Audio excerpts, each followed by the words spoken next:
There are over 78% of Ugandans in agriculture, but many farmers have remained poor and underdeveloped. There are challenges to agricultural development like population explosion, soil exhaustion, climate change, and rudimentary farming practices. Focus should now be to break the poverty level. If you are a farmer and you are still poor, then it means you are not utilizing your resources well. So I would like them to really break the cycle of poverty. Government plan on modernization of agriculture offers a strategic policy framework to fight poverty and hunger.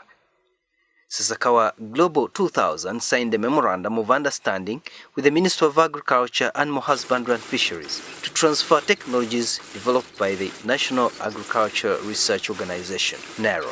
Sasakawa Global 2000 since 1997 has focused on improving the livelihoods of the smallholder farmers. We have an MOU with the government through the Ministry of Agriculture, Animal Industry and Fisheries, with a major aim of improving the extension delivery and services to the smallholder farmers for technology uptake so that they can improve productivity, improve their household incomes and nutrition, and also therefore their livelihoods. Farmers have trained on new and improved seed varieties, fertilizer use, line planting, proper spacing and weeding, use of herbicides, and post-harvest handling and market access.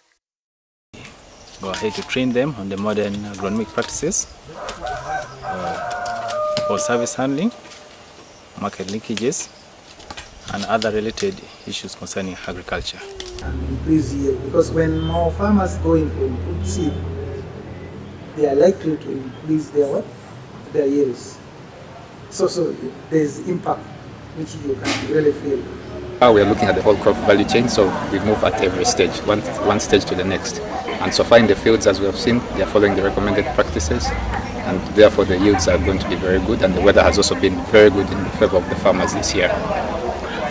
Some of them increase their production, like if you go to a place like Adoku, where farmers are paying school fees using produce.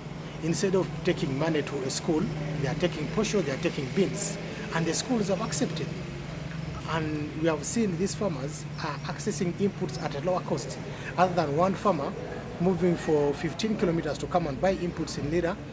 Through setting up a number of farmer demonstrations, farmers have been able to compare technologies that will help them improve production. This is the one where we added the DAP only, then this one is where we put conically and the DAP. DAP first, then conically. So which option is better? That one, this one with the DAP and conically is the best. And I hope I will yield much from where I applied the DAP and conically. Say that the adoption rate is higher. You know, when the farmer is adopting, he can't adopt all these things wholesomely. But okay, he will at least adopt the use of fertilizers, or he will adopt the use of improved seed, or he will adopt pest and disease control. That because now we have not realized any kind of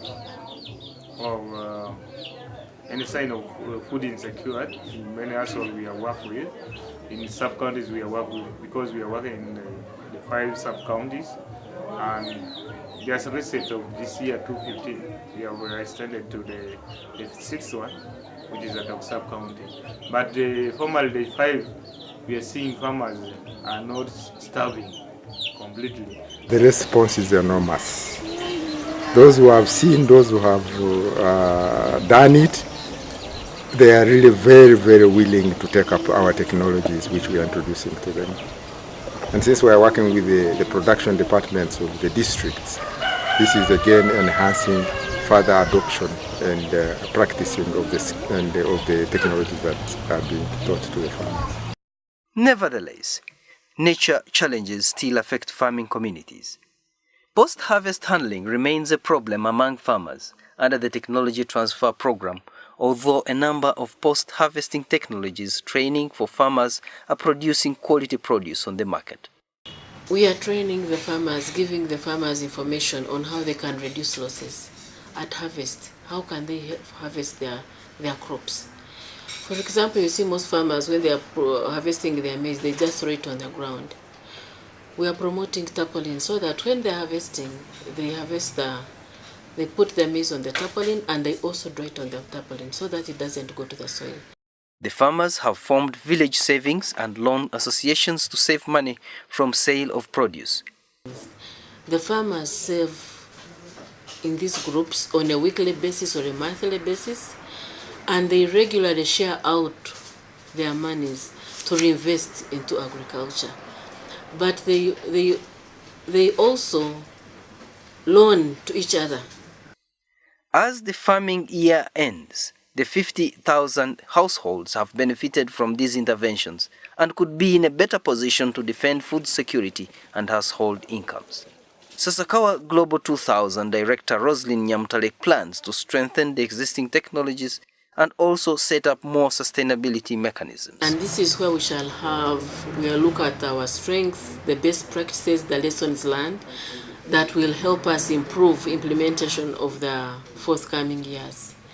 But one of our emphasis will be on the village savings and loan associations. We are promoting so many good practices, so many technologies, improved seed, use of fertilizer, control of insects, and all these need money to buy them. One of the challenges has been limited funds for the smallholder farmers. We are promoting these savings so that the farmers will save more money and buy the technologies that we are promoting so that they can improve their productivity, they can improve their post-harvest handling, and take the clean grain to the market so that they can get more profit and therefore more household income.